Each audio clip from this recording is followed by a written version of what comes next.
Welcome to Burlap Teachers. Enjoy the video. You begin by closing the debug console immediately. Focus matters. First, make sure the debug console is the active panel so your commands affect it.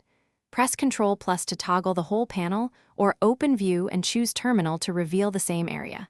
Click the debug console tab header to select it.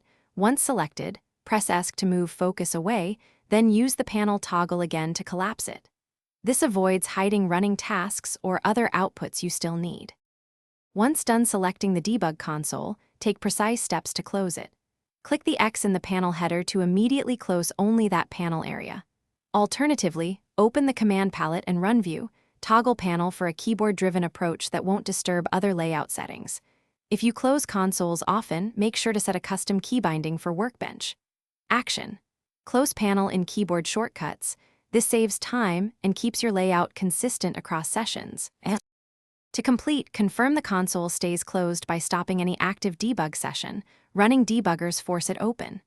If it still reappears, open Settings and disable options that auto-open the debug console or edit settings.